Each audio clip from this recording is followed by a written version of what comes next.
तौबा का राची आ जाए और आज के वचन को सुनने के लिए, समझने के लिए रुआ कदोश हमारी गवाही करे। हम आपकी उपस्थिति में हैं, आपके वचन को सुनने के लिए आप हमसे बात करें और सारा आदर आपको मिल जाए। यशवा है मसीह के नाम से मांगते हैं, आमीन। तो हम धन्यवाद देते अपने अदनोई यहोवा अब्बा का, इसके अनुग्रह के द्वारा ये संभव हो पाया कि आज हम प्रकाशित वाक्य के 22 पार्ट के अंदर है, 22वें पार्ट के अंदर है और ये बहुत ही ब्लेस्ड ये सेशन चल रहा है बुक ऑफ रेवलेशन की स्टडी। और पिछले 21 भागों के अंदर हमने बहुत सारी भेद की बातों को सीखा, जाना प्रकाशित वाक्य से। और मैं विश्वास करता हूं कि आपने बहुत सारी आशीषों को, बरकतों को अपने जीवन में रिसीव किया है प्रिय अजीजों। और आज हम प्रकाशित वाक्य की किताब से 2 अध्याय के ऊपर उसके 8 वचन के आगे से हम अध्ययन कर रहे हैं। और आज का जो हमारा विषय है वो है दूसरी मौत का रहस्य, दूसरी मृत्यु का रहस्य। अपने बाइबल के अंदर बहुत बार दूसरी मृत्यु के बारे में सुना होगा, पढ़ा होगा, और सच में आज हम उसके रहस्य के बारे में, उसके भेद के बारे में बाइबल से सीखेंगे। और मैं विश्वास करता हूं कि हम बहुत सारी आशीषों को, बरकतों को रिसीव करेंगे। हम इफिसुस की कलीसिया के बारे में हमने सीखा था और अब हम स्मुरना की कलीसिया के बारे में हमने पिछले भाग में सीखा था कि कैसे स्मुरना की जो कलीसिया है वो सताओं के अंदर रहने वाली कलीसिया है, दुख उठाने वाली कलीसिया है। और वो कलीसिया यहोवा की नजरों में पवित्र है, परफेक्ट है, धनी कलीसिया है। तो उसी कलीसिया को यहोवा ने प्रकाशित वाक्य 2 अध्याय 11 वचन के अंदर क्या कहा कि जिसके कान हो वह सुन ले कि आत्मा कलीसियाओं से क्या कहता है।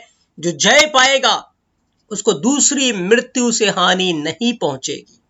जो जय पाएगा, एक कंडीशन, एक शर्त यहां पर रख दी गई है कलीसिया के आगे कि यदि आप जय पाएंगे तो फिर आपको दूसरी मौत से हानि उठाना नहीं पड़ेगा, दूसरी मौत से हानि नहीं होगी। और बहुत बार आपने एक बात को सुना होगा मसीह में कि जो 2 बार जन्म ले लेता है वो 1 बार मरेगा, और जो 1 बार जन्म लेगा वो 2 बार मरेगा। इसका अर्थ यानी कि एक जो हमने फिजिकल जन्म तो पाया, लेकिन जिसने आत्मा में जन्म पा लिया वो 1 बार मरता है। और जो शरीर में 1 बार जन्म लेगा और आत्मा में जन्म नहीं लेगा वो 2 बार मरेगा। तो इस बात के बारे में बाइबल क्या कहती है, क्या बयान करती है दूसरी मौत के बारे में, और ये दूसरी मौत क्या है प्रिय अजीजों, और हमें जय किस प्रकार से प्राप्त करनी है। क्योंकि बाइबल में जब आप पढ़ेंगे कलीसियाओं के बारे में तो 7 बार इस बात को रिपीट किया गया, बताया गया है, तो कलीसियाओं को यह बात बताई गई है कि जो जय पाएगा। यानी जय पाने का अर्थ क्या है, विजय होने का अर्थ क्या है, कंडीशन क्या है। जब अयूब के ऊपर परीक्षा आई तो अयूब ने जय प्राप्त की। किसके ऊपर? उसने शैतान के ऊपर जय प्राप्त की। जब उसकी बीवी उसके पास आई और कहा कि तू यहोवा की निंदा कर चाहे मर जाए, तो उसने बीवी को डांटा, कहा, पर उसने यहोवा के नाम को धन्य कहा। वहां पर जो विचार उसके मन के अंदर आ रहे थे, जो सामने वाला व्यक्ति उसको कह रहा था, उसकी बीवी उसको कह रही थी, उस विचार को, उस बात को उसने डांटा और उस बात के ऊपर फतेह पाली, जय पाली, और उसने यहोवा को धन्य कहा। आज बहुत सारे लोग मसीहत के अंदर हमारे पास ऐसे आएंगे जो हमें मसीह के खिलाफ ही उकसाएंगे, मसीह के खिलाफ हमें लेकर जाएंगे, हमारे ईमान को निर्बल करने के लिए आएंगे, कमजोर करने के लिए आएंगे। उस समय हमारे ऊपर ये बात आएगी, हमारे ऊपर ये चॉइस होगा, निर्णय लेना होगा कि हम उसकी बात को स्वीकार करके अपने विश्वास को कमजोर करें, यहोवा की निंदा करें, या उस व्यक्ति को डांट कर, उस गलत विचार को डांट कर यहोवा के नाम से, यीशु मसीह के नाम से उसके ऊपर जय हासिल करें, जय हासिल करें। कई लोग आपके पास आएंगे, कहेंगे आप तो बहुत टाइम से मसीह के पास जा रहे हैं, चर्च जाते हैं, लेकिन आपके जीवन में तो कुछ है ही नहीं, हर चीज की कमी है, आप बीमार हैं, आपकी बीमारी ठीक नहीं हो रही, आपकी परेशानियां खत्म नहीं हो रही। आपके रिश्तेदार, आपके घर के लोग, आपके आसपास के लोग, ऐसे लोग आएंगे आपके पास जो आपको मसीह से दूर ले जाने की कोशिश करेंगे, आपके ईमान को, आपके विश्वास को गिराने की कोशिश करेंगे। और आपके अपने लोगों के द्वारा, जो आपके अपने हो सकते हैं, उन लोगों के द्वारा भी कुछ ऐसी बातें आपके पास आएंगी। आप सोचे, आप परिवार, जिस घर में रहते हैं, जिस परिवार में आप रहते हैं, वहां से कोई ऐसा माहौल क्रिएट हो जाता है, कोई ऐसी बात आपके सुनाई देती है। सामने वाला व्यक्ति हो सकता है स्पिरिचुअल हो, बढ़िया हो, लेकिन उसकी जो बातें हैं वो आपको कमजोर कर रही हैं, वो आपको ठेस पहुंचा रही हैं, वो आपको निर्बल कर रही हैं। बहुत मुश्किल होता है उस समय उठ खड़े होना, और बहुत आसान होता है उस बात को स्वीकार करके अपने विश्वास को कमजोर कर लेना, एक क्वेश्चन मार्क अपने आगे उठा लेना, यहोवा को मेरी चिंता नहीं है। निराश हो जाना बहुत आसान होता है। तो वहीं यहां पर आत्मा कलीसियाओं से कहता है कि जो इन विचारों के ऊपर, जो ऐसी बातों के ऊपर जो शैतान की ओर से है, जो हमें निर्बल करने के लिए आती हैं, हमें गिराने के लिए आती हैं, और कुछ ऐसे भी विचार आते हैं कि चल यार नाटक देख लेते हैं, चल यार नशे कर लेते हैं। हमारे मन के अंदर विचार आएंगे, छोड़ क्या प्रार्थना करनी, चल सोते हैं, नींद आ रही है, थकान हो रही है। अब मतलब ऐसे विचार इंसान के जहन के अंदर आते हैं जो उसे पाप के अंदर लेकर जाना चाहते हैं। और याद रखें, पाप की मजदूरी मौत है, और जो मसीह में अगर आत्मिक रीति से नहीं जन्मा, वो बार बार मरता रहता है। पाप उसको बार बार मारता रहता है, वो बार बार अपनी आत्मा का किल करता रहता है। तो ऐसे विचार जब आपके जहन में आए कि चल ये बुराई करते हैं, चल चुगली करते हैं, चल निंदा करते हैं, या कोई ऐसी काम हो जाते हैं, आप अपने अंदर के प्रेम को खत्म करके, प्रेम को मारकर क्रोध शुरू कर देते हैं, गुस्से को लेकर आते हैं, और गुस्सा इक्वल टू हत्या के बराबर है। गुस्सा करना, क्रोध करना। तो जब हम क्या करते हैं, ऐसे विचार आते हैं, ऐसे हालात क्रिएट हो जाते हैं, ऐसे सिचुएशन, मान लो कोई व्यक्ति आपके सामने आया, उसने आपके 2 थप्पड़ मार दिया, तो आपका रिएक्शन क्या होगा? मैं इससे जाके बदला लूंगा और मैं इसको 4 मारूंगा। कई तो ऐसे होंगे कि उसको जान से ही मार डालने की सोचेंगे। तो ऐसे जो लोग हैं क्या करेंगे उस सिचुएशन में, उस परिस्थिति में? 2 प्रकार की बातें होंगी। या तो आप यहोवा के वचन को लेकर जयवंत हो जाएंगे, उस क्रोध को, उस व्यक्ति को आप प्यार से जीत लेंगे, या तो गुस्से से, लड़ाई से, जो शैतान के हथियार है या शैतान की ओर से, उनसे लेकर आप अपने आप को हरा देंगे, आप यहोवा की निंदा कर बैठेंगे। 2 प्रकार की बातें होंगी। तो यीशु मसीह ने कहा, आत्मा कलीसियाओं से कहता है कि जो जय पाएगा ऐसे विचारों के ऊपर, ऐसे कामों के ऊपर जो आपके विश्वास को कमजोर करने के लिए आती है, जो आपको यहोवा में निर्बल बनाने के लिए आती है, जो आपको मसीह में गिराने के लिए आती है, ऐसे विचारों के ऊपर, ऐसे लोगों के ऊपर, ऐसे रिश्तेदारों के ऊपर, ऐसे कामों के ऊपर जो जय पाएगा, जो इन विचारों को रिजेक्ट करेगा, जो ऐसे लोगों के कामों को रिजेक्ट करेगा और यहोवा के वचन के द्वारा उनके ऊपर जय जयकार की ध्वनि गुंजवाएगा, सुनाएगा, वो उसे दूसरी मौत से हानि नहीं होगी।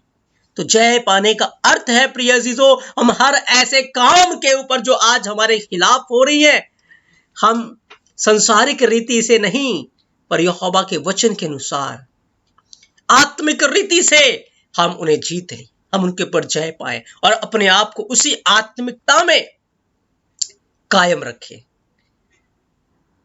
नो मैटर, ये बात मैटर नहीं करती कि आपके हालात कैसे हैं, सिचुएशन कैसे हैं, सामने वाला आपको गुस्सा दिलाता है, सामने वाला आपको डाउन करता है, बात ये नहीं है। बात ये है कि चाहे कैसे भी किस सिचुएशन में आप क्यों ना हो, आप अपने ईमान को किस प्रकार से मजबूत बनाकर रखते हैं। यीशु मसीह ने कहा 10 दिन तक तुझे शैतान परखेगा, प्यार तो नहीं करेगा, मारेगा, पीटेगा, क्या क्या विचार आएंगे, कैसे कैसे तरह की भावनाएं आएंगी, बीमार कर देगा, कैसी कैसी चीजें आएंगी। लेकिन उस परिस्थिति में कितना कठिन होता है कि हम मसीह को धन्य कहते रहें, उसकी ओर अपनी आंखें लगा के रखें, और जो लगा के रखेगा वो जय पाएगा। तो जो जय पाएगा उसे दूसरी मौत से हानि नहीं पहुंचेगी। प्रिय अजीजों, दूसरी मौत क्या है? जब आप वचन के अंदर पढ़ते, प्रकाशित वाक्य 20 अध्याय 14 वचन लिखा, मृत्यु अधोलोक भी आग की झील में डाले गए, क्योंकि ये आग की झील दूसरी मौत है।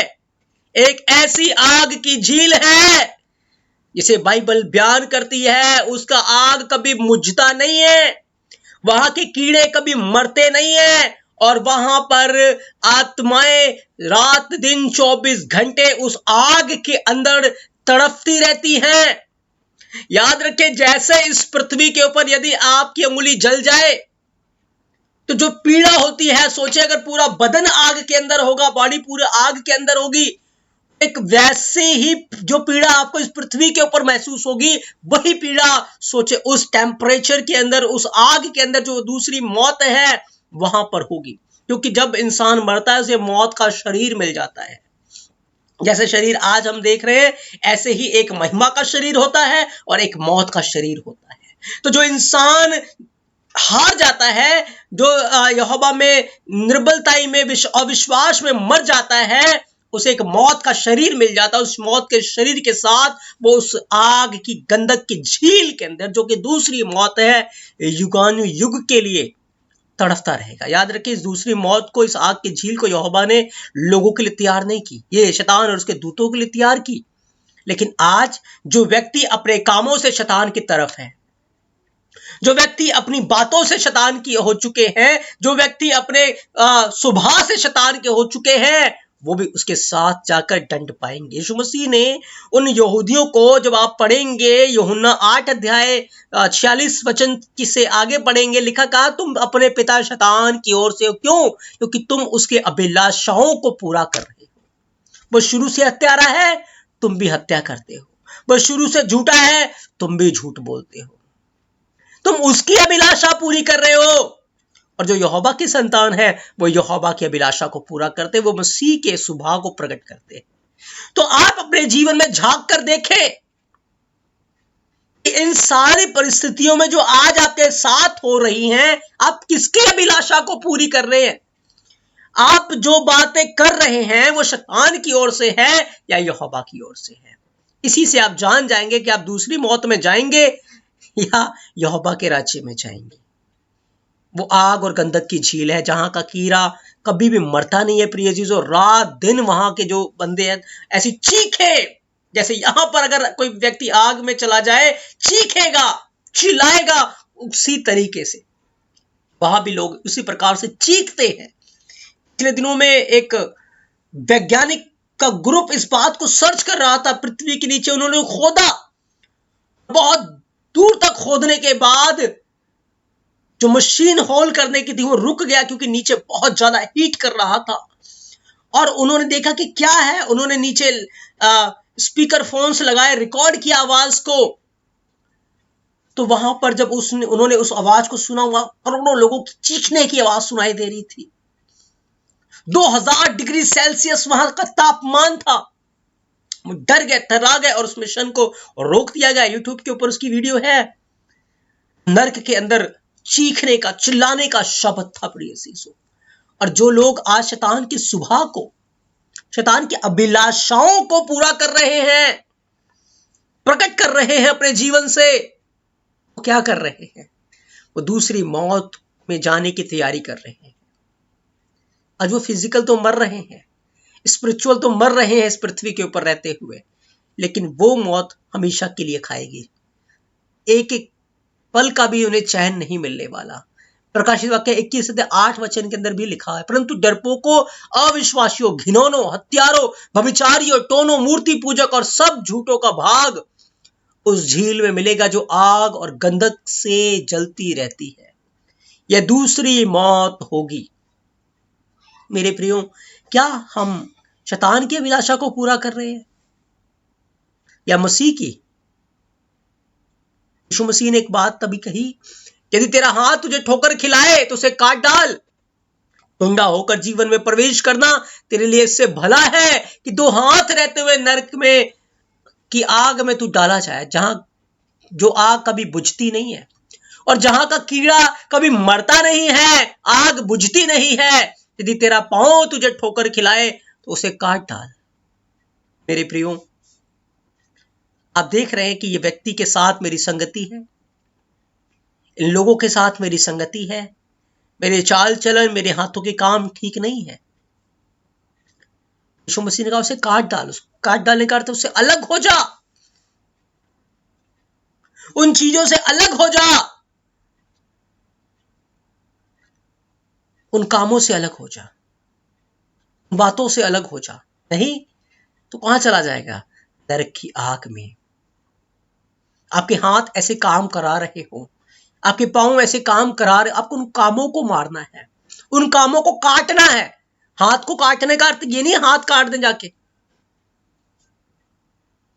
या आप कहे कि आपके पड़ोसी आपसे पाप कराते उनको काट दें जाके। नहीं, आपको उन कामों को काटना है, उन चीजों को काटना है। नहीं काटेंगे वो चीजें, वो काम आपको नरक में ले जाएंगे, नरक में ले जाएंगे। बी सीरियस, हमें सीरियस होना है। आज हम ऐसे ही लेके चल रहे हैं मसीह को कि नहीं मसीह तू दया का सागर है, हमें स्वर्ग में लेकर जाएगा। नहीं प्रिय अजीजों, ये हमारी गलत फहमी है। यदि हम गुनाह में रहेंगे और शैतान के अभिलाषाओं को पूरा करेंगे, नहीं जा पाएंगे। यीशु मसीह ने कहा यदि तेरी आंख तुझे ठोकर खिलाए तो उसे निकाल डाल। काना होकर यहोवा के राज्य में प्रवेश करना तेरे लिए इससे भला कि 2 आंख रहते हुए नरक में डाला जाए। आज ये आंखें गलत जगह लगी हुई हैं। उन चीजों को काटना है। अगर सच में फेसबुक हमें ठोकर दिला रही है, यूट्यूब हमें, तो काट डाले यूट्यूब को, फेसबुक को अपने फोन से हटा दीजिए उसे, ऐसी चीजों से। नहीं तो वो आपको नरक में ले जाएंगी। यहोवा न्यायी यहोवा है, न्याय करने वाला है वो, नो कॉम्प्रोमाइज। मेरे प्रियो, ये दूसरी मौत बहुत भयानक है और इंसान रात दिन तड़फता रहता है, एक पल का भी उसे चैन नहीं मिलता। आज जो लोग झूठ बोलते हैं, अपने जीभ से चुगलियां करते हैं, फेंकते हैं, गलत बातें बोलते हैं, उनके जीभ के ऊपर नरक के अंदर कीड़े अंदर बाहर उनको दफाएंगे, पीड़ा देंगे। आप सोचे जीभ के अंदर से सुई निकाल कर देखें, कैसी दर्द होगी, कैसी पीड़ा होगी। और नरक के अंदर तो रात दिन कीड़े आपके जीभ में से, आपकी बॉडी में से एक जगह से निकलेंगे, दूसरी जगह से बाहर आ जाएंगे, आंखों में से निकलेंगे, आंखों से बाहर आएंगे, दिमाग में से निकलेंगे बाहर। दुष्ट आत्माएं वहां भाला मारेंगी आपको और बुरी तरीके से तड़पाएंगी। मांस निकलेगा, नीचे जाएगा, वापस आकर लग जाएगा। इतना पीड़ा, इतनी दर्द, भयंकर दर्द, इसका कोई बयान नहीं है। वो पीड़ा वहां पर दी जाती है प्रिय अजीजों। नरक का बयान बहुत भयंकर है, बहुत दर्दनाक है। और आज तो बहुत सारे लोग ऐसे ही बोल देते हैं कि क्या हो जाएगा, ज्यादा से ज्यादा हम नरक ही तो चले जाएंगे। ऐसे बोल देते जैसे पार्क में चले जाएंगे। नहीं, वहां इतनी भयंकर पीड़ा है ना, अब गिड़गिड़ाएंगे बस एक पल के लिए छोड़ दो, एक पल के लिए छोड़ दो, पर वहां एक पल के लिए भी छोड़ा नहीं जाएगा। मेरे प्रियो, वहां की पीड़ा बहुत भयंकर है। पृथ्वी के ऊपर रहते हुए आए हम अपने कामों से, अपनी बातों से मन फिराएं, अपने जीवन को पवित्रता में ले आए।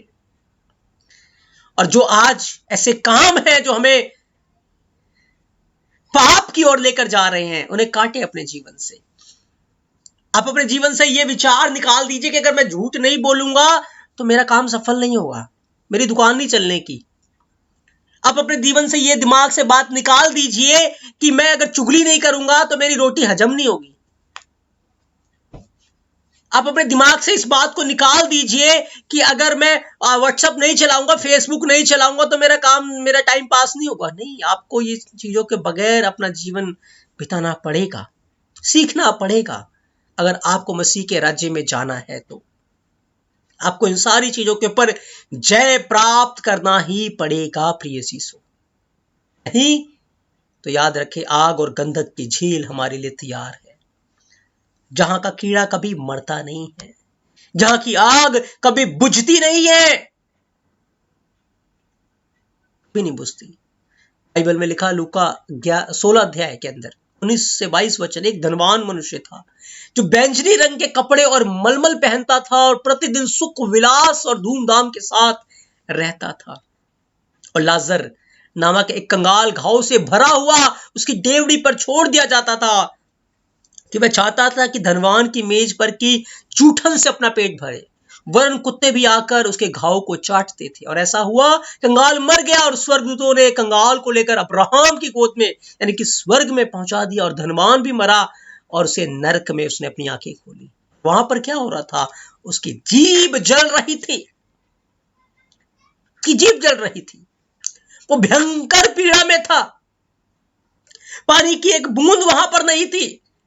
पृथ्वी के ऊपर रहकर उसने उसके शैतान के अभिलाषाओं को पूरा किया, सुख विलास की हर चीज को उसने किया। वो बड़ा स्वार्थी मनुष्य था और रोज अपनी जीभ से पाप किया करता था, बुरा भला कहा करता था। क्या हुआ? नरक के अंदर जाकर उसकी आंखें खुली। पृथ्वी के ऊपर रहते हुए उसने सारे संदेशों को कभी नहीं सुना, यहोवा की आवाज को, उसके वचन को ध्यान से नहीं सुना, ध्यान से उन बातों के ऊपर उसने मन नहीं लगाया। और अंत में क्या हुआ? नरक के अंदर जाकर उसकी आंखें खुली। आज बहुत सारे ऐसे लोग हैं जिनकी आंखें नरक में जाकर खुलती है। पृथ्वी के ऊपर तो बड़े मजे से जी रहे हैं, लेकिन याद रखिए ये थोड़े समय के मजे हमें अनंत काल के आग में ले जाएंगी। प्रिय सीसो, अनंत काल की आग में ले जाएंगे। धोखा ना खाएं। आपका दुश्मन आपको धोखा देता है, आपको भरमाता है, आपके मन के अंदर एक विचार डालता है आकर कि चल के साथ लड़ाई कर, शक डालता है, अविश्वास डालता है, ऐसे कामों को डाल देता है। अगर आप उस बीज को स्वीकार करके ऐसे काम करेंगे तो फिर क्या करेंगे? आप उसकी अभिलाषाओं को पूरा करेंगे। और आज 99% लोग करते हैं। क्या हम नहीं करते? जब हमारे मन के अंदर आता है गुस्सा, ये गुस्सा कौन लेकर आता है? जब हमारे मन के अंदर आता है क्रोध, क्रोध कौन लेकर आता है? जब आता है वैर, झगड़ा, कौन लेकर आता है इन चीजों को? जब हम दूसरों के हित के नहीं अपने हित की सोचते हैं तो कौन लेकर आता है इस बातों को? व्यभिचार, कामुकता, कौन इनको लेकर आ रहा है? शैतान। हम उसे बड़े प्यार से करने के लिए तैयार हो जाते हैं, तो क्या कर रहे हैं? हम उसकी अभिलाषाओं को पूरा कर रहे हैं। कोई हमें कुछ बोलता, हम चार बोलते हैं, अलग से बोलते हैं, पीछे चुगलियां चलती है, फोन के ऊपर बातें चलती, हट्टा हंसी मजाक बैठकर करते हैं। ये कौन बातें लेकर आता है हमारे मन के अंदर? शैतान। और हम उसकी अभिलाषा को बड़ी खुशी से पूरा कर रहे हैं, बड़ा मजा आता है, एंजॉय कर रहे हैं। लेकिन याद रखिए, आपकी सारी इंजॉयमेंट जो आज कर रहे हैं नरक की आग के अंदर, उस दूसरी मौत के अंदर, सारी इंजॉयमेंट एक बड़े शोक में बदलने वाली है। मेरे प्रियो, आज इन चीजों से हट जाए, कामों से मन फिरा ले और हर समय हर पल अपने मन को जांचे। जो अंदर विचार आ रहा है उसके अकॉर्डिंग करने ना लग जाए, और उस विचार को परखे और कहे नहीं, मुझे यहोवा के वचन को मानना है, मुझे उसके वचन को आदर देना है, उस धनवान की तरह नहीं जिसकी आंखें नरक के अंदर जाकर खुली और वहां वो तड़फ रहा था और चाहता था कि लाजर अपनी अंगुली को लगा दे मेरे जीभ के ऊपर, सिर्फ अंगुली को। इतनी पीड़ा थी उसकी। सोचे, उसने कहा कि अगर लाजर मेरे पास नहीं आ सकता तो उसे संसार में भेज दो, मेरे भाइयों के पास भेज दो। अब्राहम ने कहा कि उनके पास वचन है, भविष्यवक्ता है, उनकी सुने। उस धनवान ने विनती की कि नहीं, कोई मुर्दों में से जी उठेगा, उनकी बातों के ऊपर विश्वास करेंगे। और ये काम भी यहोवा ने करके दिखाया। लिखा है लाजर की मौत हो गई और लाजर को यीशु मसीह ने 4 दिनों के बाद मुर्दों में से जीवित किया। लाजर जीवित हो गया, लेकिन लोगों ने उसकी बात के ऊपर विश्वास नहीं किया, उल्टा वो लाजर को दोबारा मारना चाहते थे, क्योंकि बहुत सारे लोग मसीह के पास आ चुके थे। आज भी मेरे और आपका बदला हुआ जीवन, याद रखें, हम मर गए थे लेकिन मसीह ने हमें जीवित किया है। हम मुर्दों में से जी उठे हैं आत्मिक रीति से, क्योंकि हम पाप में मर गए थे, उसके बाद मसीह में जी उठे हैं। और आज सुसमाचार हमारे पास है, यहोवा का वचन हमारे पास है। हम लोगों के पास जाते हैं, सुनाते, बहुत सारे सुनेंगे, विश्वास करेंगे और बहुत सारे नहीं करेंगे। लेकिन याद रखें, हमें यहोवा के काम को ईमानदारी से करना है, आग से निकालना, दूसरी मौत से खुद भी बचना है और दूसरों को भी बचाना है। उनके लिए प्रार्थना करनी है। विश्वास के साथ जब हम प्रार्थना करेंगे, वचन को लेकर जाएंगे, उनके हृदय बदलेंगे, जीवन बदलेगा। क्योंकि प्रिय अजीजों, नरक की जो आग है बहुत भयंकर है और मैं बिल्कुल भी नहीं चाहता कोई मेरा सबसे भयंकर दुश्मन भी वहां जाए। नहीं प्रिय अजीजों, कोई भी वहां बिल्कुल नहीं जाना चाहिए। और चाहे कोई मेरा दुश्मन क्यों ना हो, मैं उसके लिए प्रार्थना करूंगा, मैं उसके लिए यहोवा के आगे दुहाई करूंगा, आंसू बहाऊंगा, विनती करूंगा, यहोवा उन्हें वहां जाने से बचा ले, के पास सुसमाचार पहुंचे, वो तौबा करे, पश्चाताप करे, मन फिराए। क्योंकि वहां की आग, वहां का पीड़ा बहुत भयंकर है प्रिय अजीजों। यीशु मसीह नहीं चाहता कि कोई वहां जाए। इसलिए आए अपने जीवन को चेक करें कि हम किसकी अभिलाषाओं को पूरा कर रहे हैं, शैतान की अभिलाषाओं को या मसीह की अभिलाषाओं को। और यदि आज हमारे जीवन में ऐसे काम है, आए तौबा करें, उन्हें निकालें अपने जीवन से और उन सारे कामों के ऊपर हम जय हासिल करें और उस दूसरी मौत के ऊपर जय हासिल करें, ताकि हमें उस दूसरी मौत से कोई भी हानि ना हो और लोगों को भी जो आज उस मौत में फंसे हुए हैं निकाल कर बाहर लेकर आए। यहोवा बाप ने इस पवित्र वचन के द्वारा आपको बहुत सारी आशीषें और बरकतें दे। प्रिय अजीजों, आज हमने प्रकाशित वाक्य 22वें पाठ में दूसरी मौत के रहस्य के बारे में सीखा। आशा करता हूं कि आपने आशीष पाई है और आप इस वचन को फैलाएंगे, लोगों के लिए प्रार्थना करेंगे, खुद भी बचेंगे और दूसरों को भी बचाएंगे। यहोवा बाप आप सबको बहुत सारी आशीषें और बरकतें दे। आमीन।